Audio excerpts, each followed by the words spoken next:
Hello, welcome to Sunday Farm. I'm Stephen Watson, here with today's Tàijíquán Tip, and thinking about the depths of our vision, sort of the range, right?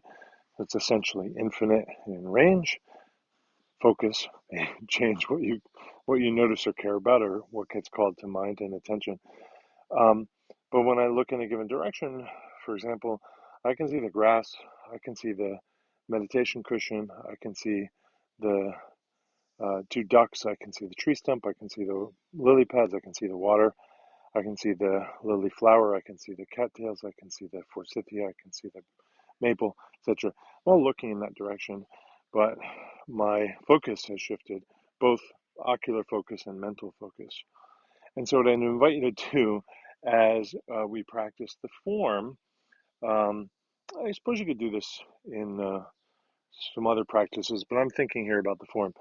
What I invite you to do is to vary the depth of your focus to see if that shifts what your mind does, and to see if uh, other places of focus are appropriate for you in your practice. Right? So, are you looking at your finger?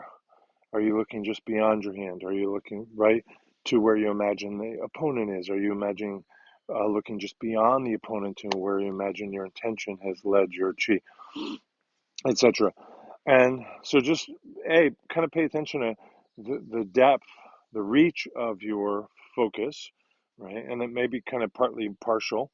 As in a solo form, there may not be a thing to focus on where you focus your mind, where your intention is focused.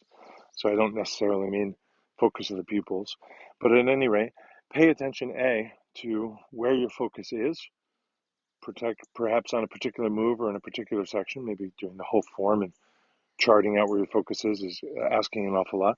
And then vary it a little bit closer, a lot closer, a bit further, a moderate amount further, a great deal further. Give a play with that and see what happens. I find it incredibly valuable, especially if I can maintain a sort of Tai Chi quality in the eyes and the mind. Thank you. Thank you for your support. We're relying on donations now more than ever. Here are all the ways that you can help. Online reviews, sharing videos, commenting, subscribing also help.